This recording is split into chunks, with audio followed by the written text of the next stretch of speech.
빌립보서 1장 6절 말씀입니다. 너희 속에 착한 일을 시작하시니가 그리스도 예수의 날까지 이루실 줄 우리가 확신하노라.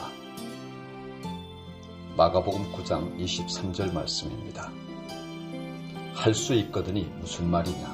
믿는 자에게는 능치 못할 일이 없느니라.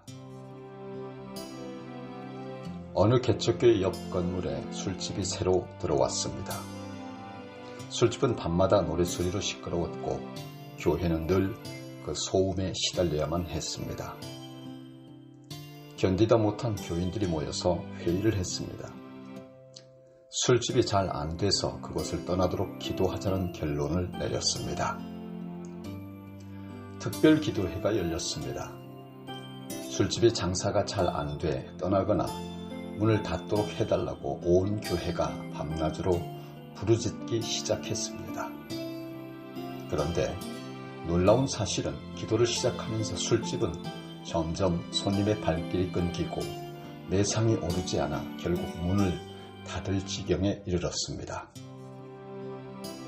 어디서부터인가 이 이야기를 듣게 된 술집 주인은 화가 나서 교회 목사를 상대로 손해배상 청구 소송을 냈습니다. 당신들이 기도해서 장사에 엄청난 타격을 입혔으니 손해배상을 하라 하는 것이었습니다. 드디어 이 개척교회 목사는 법정에 서게 되었습니다. 술집 주인은 계속 똑같은 주장을 폈고 목사님은 이렇게 반대 주장을 폈습니다.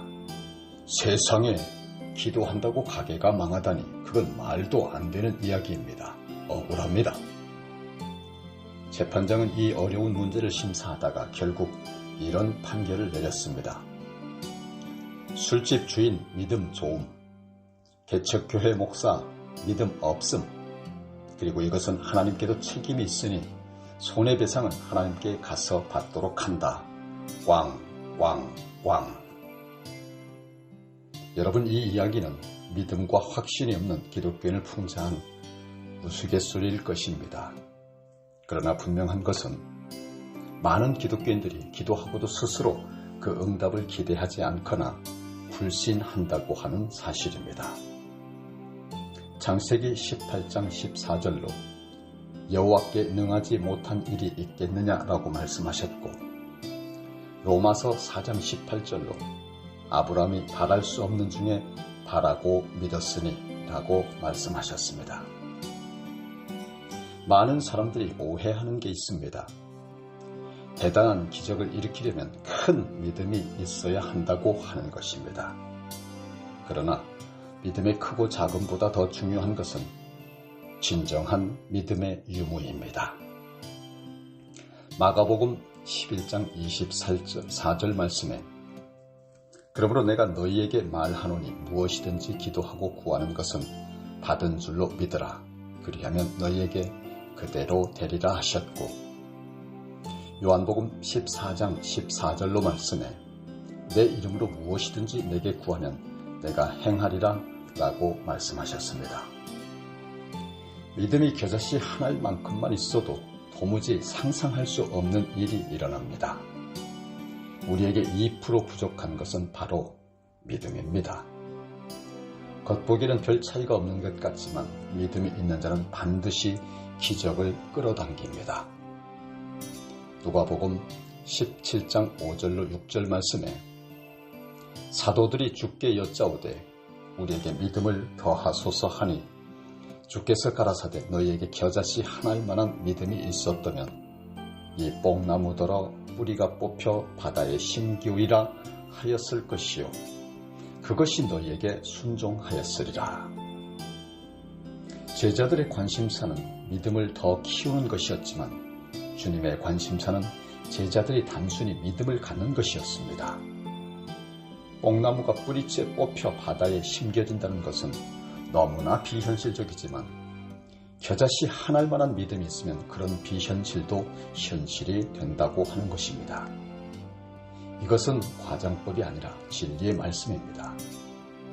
우리는 자꾸 믿음을 키워주시라고 기도하지만 주님은 믿음이 있느냐고 물으십니다. 아무리 작아도 믿음이 있기만 하면 큰 기적이 일어나기 때문입니다. 마태복음 17장 27절로 이르시되 너희 믿음이 작은 까닭이니라. 진실로 너희에게 이르노니 만일 너희에게 믿음이 겨자씨 한 알만큼만 있어도 이 산을 명하여 여기서 저기로 옮겨지라 하면 옮겨질 것이요 또 너희가 못할 것이 없으리라 라고 말씀하셨습니다. 위의 말씀들은 하나님의 능력을 내 생각대로 제한하지 말고 믿고 기도하면 태산이라도 옮길 수 있다고 하는 말씀입니다. 어떻게 하면 우리는 믿음으로 충만해서 산을 옮길 수 있는 기도를 할 수 있을까요? 우리의 초점을 산의 크기에서 돌려 그 산을 옮기시는 분의 능력에 맞추고 한 발을 내디뎌 순종하면 가능합니다. 그렇게 하나님과 동행할 때에 우리는 믿음이 자라고 확신도 커져서 우리의 기도도 능력을 발휘하게 될 것입니다. 해답이 보이지 않는 삶의 문제 가운데 우리는 자신의 연약함을 고백하고 주님을 의지하면 문제를 해결할 수 있는 하늘 문이 열리게 될 것입니다. 우리는 겸손 가운데 기도에 무릎을 꿇고 하나님 아버지의 이름을 부를 때 산을 옮기시는 하나님의 능력과 임재를 체험하게 될 것입니다. 우리의 기도가 얼마나 놀라운 축복의 원천인지를 잊지 말아야 합니다. 기도는 앞으로 다가올 고난을 예방하는 최상의 예방 도구이고 현재 당하는 고난을 축복으로 역전시키는 최상의 방패입니다. 지금 나에게 큰 축복이 있다면 그것은 과거에 기도했기 때문이거나 누군가 나를 위해서 보이지 않게 눈물로 기도해 주신 덕분일 것입니다. 기도에는 외상이 없습니다. 기도는 하늘 문을 여는 축복의 황금 열쇠입니다. 많은 분들이 시간이 없어서 피곤해서 일이 많아서 등등으로 기도하지 못한다고 말합니다. 어떤 분은 어려울 때는 기도하다가 큰 은혜를 받고 축복받으면 기도를 멈춥니다. 그러나 다니엘은 총리가 되어서도 변함없이 기도했습니다. 우리는 어떤 경우에도 기도 생활이 흔들리지 말아야 합니다.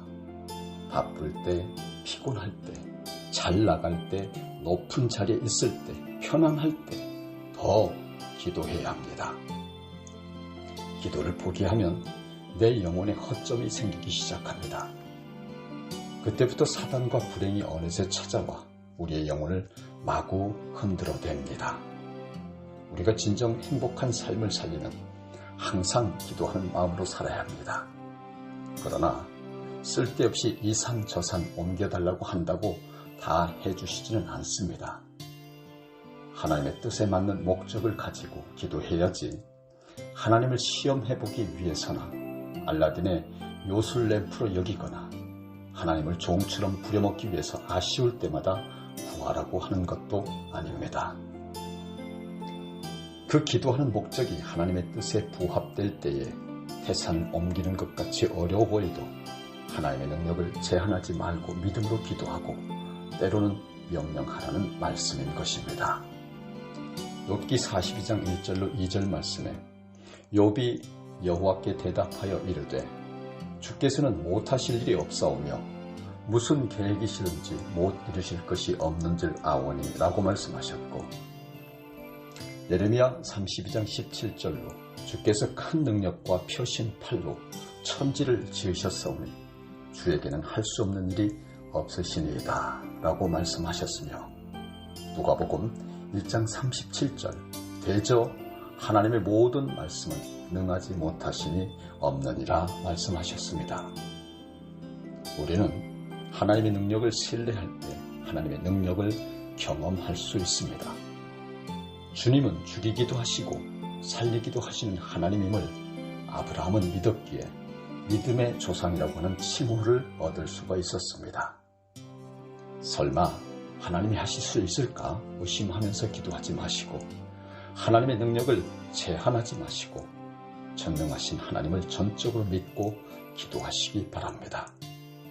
그리하면 여러분의 만 가지 소원이 온전히 이루어져 합당하게 하나님께 영광을 돌리는 삶을 살게 될 것입니다. 전능하신 하나님 아버지,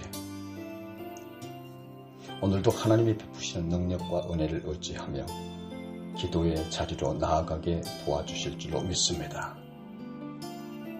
전능하신 하나님의 능력을 내 생각과 내 패러다임 안에서 제한하지 않게 하여 주시옵소서. 문제가 아무리 커 보여도 문제만 바라보지 말고 나와 문제 사이에 하나님을 두고 하나님만을 바라보며 기도와 믿음의 줄을 그어나가게 하여 주시옵시고, 내 뜻이 아니라 하나님의 뜻대로 때에 따라 돕는 은혜의 보좌 앞에 담대히 나아가게 하여 주시옵소서. 세상의 염려와 죄악의 유혹이 나의 마음을 사로잡지 못하도록 늘 깨어 기도하게 하시며, 기도의 자리에서 하나님의 위로와 능력을 맛보며 변화와 성숙의 열매를 맺게 하여 주시옵소서. 오늘도 이 죄인을 구원하신 예수 그리스도의 이름으로 기도드리옵나이다. 아멘.